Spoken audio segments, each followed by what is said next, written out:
right now.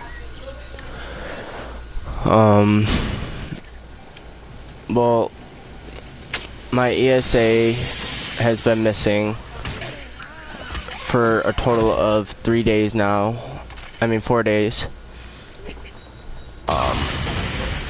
Life is pretty rough without him.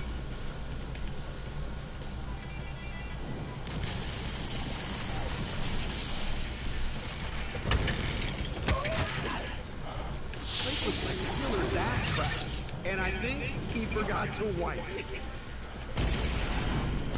Oh, I got more to blast. We'll start with the cards for now. And people have been telling me, oh, everything's gonna be alright, everything's gonna be okay, he'll come back. But it's been 4 days and still no sign of him. People don't understand how much it's basically hurting. Because with an animal, you get so used to waking up and having you wake up to them. Well, little man, my cat, the one that's been missing, he was always there. When I wake up, he was there. When I go to bed, he was sleeping next to me. When I was crying, he'd comfort me. Don't be a slave to waste.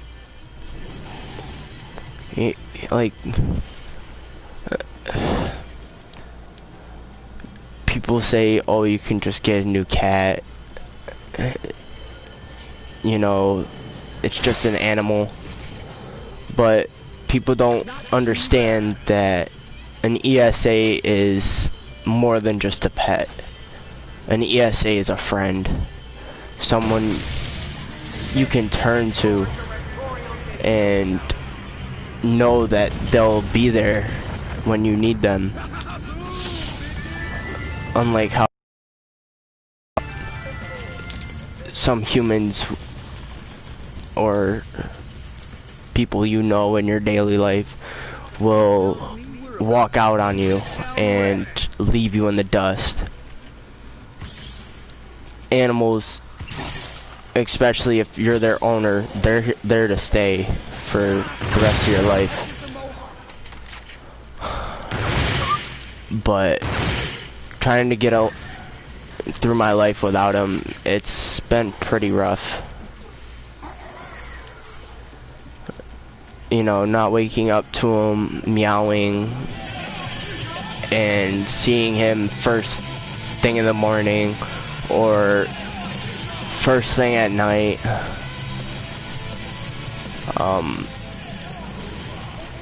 It's hard. Now, other people may think, you know, it's just a pet, you can get a new one, or, you know, he'll come back. If he would come back, it would be the greatest day of my life. I wouldn't be so upset, I wouldn't be crying myself to sleep.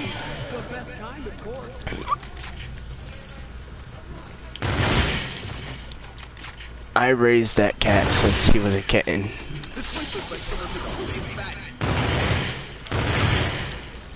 He was my everything. I grew up with him by my side, and you know, it's kind of hard to like move on without him.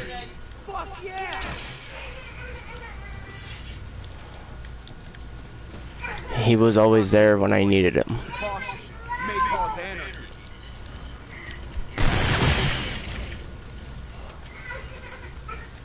Just the kind of riot act I was looking for.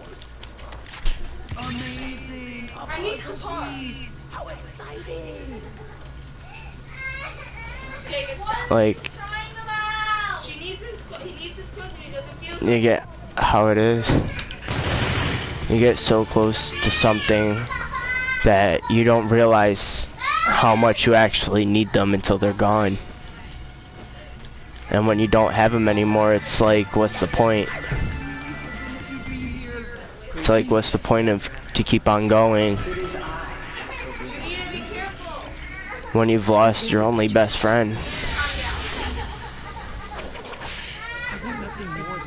And I know people on my YouTube channel are gonna poke fun at me because I'm talking to about an animal like he's a person, but they don't understand. Nobody does. An animal can be more than just a pet. It can be your best friend. It can be your shoulder to cry on. When you think you have no one, there's always that one pet that you have that you can turn to when shit gets rough. I raised that cat since he was a kitten. He was the runt of the litter. The smallest, the weakest. When the bigger cats would attack him, I'd be there to protect him. I protected him like he was a kid.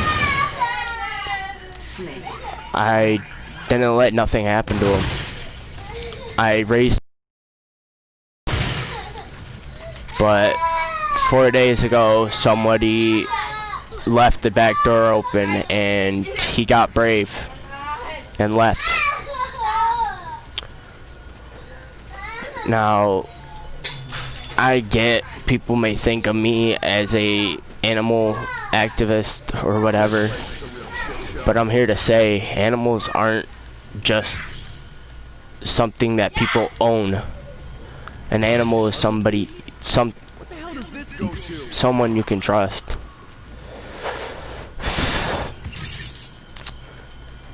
And it's kind of hard not being able to see my cat. I'd like to know, how the hell is making puzzles supposed to help? Without him, You know, I'm appreciate the puzzle. basically being torn apart in 4 different ways. My body keeps on telling me to give up. It keeps telling me you're not strong enough for this. You have to give up. You're not strong enough. But I can't give up on the one thing that I was always looking forward to every morning. Tell yourself that you can do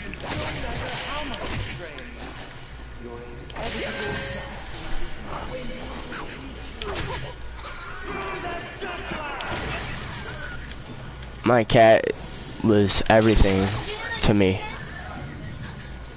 He was my best friend. He was my pain in the ass, my shoulder to cry on when I needed somebody. He would listen when no one else would.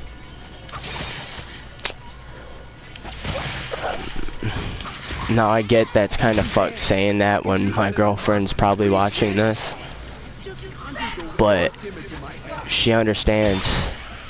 She misses him too. She knows how I feel about him being gone. Hell, even my mother-in-law knows my pain. She sees that I'm hurting deep down, and she understands why I'm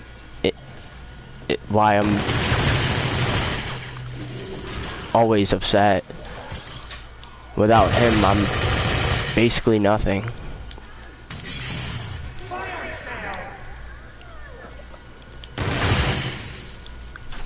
When my parents first got him, they were supposed to get rid of him. But then my sister, Autumn, wanted to keep him because he was an adorable little kitten. And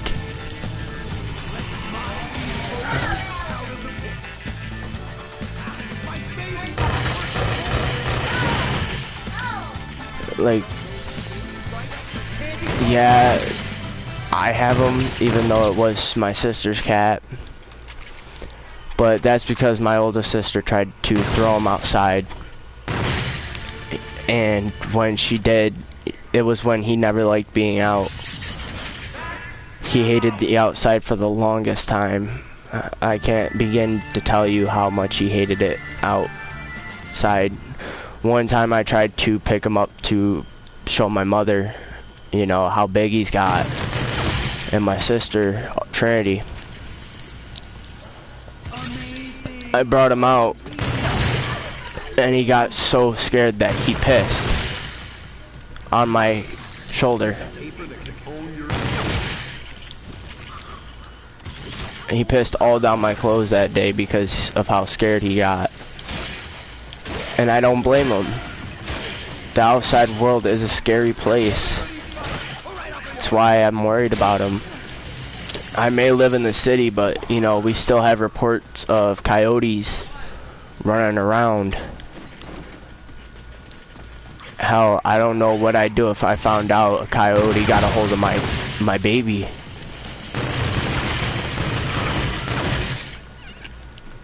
Like,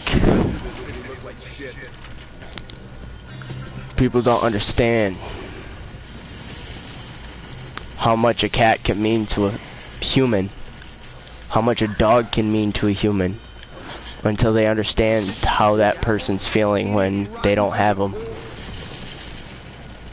When I got wind of, you know, my cat being out, I lost it. I lost my shit. I started freaking out on every person that was close to me. And I know it may sound like me being an asshole, but it's me trying to express my emotion. But because of how I was raised, I show my emotion through anger, not through happiness or through crying. I was taught at a young age, crying is for the weak. Men don't cry. And then one day I see my grandfather at this funeral for my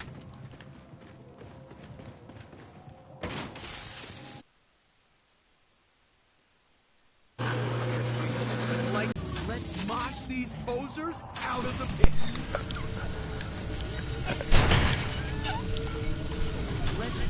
No, some people may say, you know, you're a kid, but you may be right. I may be just a kid,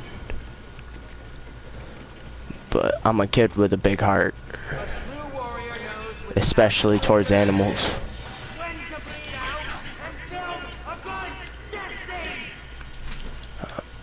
I was raised by what my grandfather taught me. No matter what happens in your life, no matter what struggles you go through, always wear your heart on your shoulder. Show people that you're stronger than what they make you to be. Show people, you know, you aren't what people make you out to be as a monster.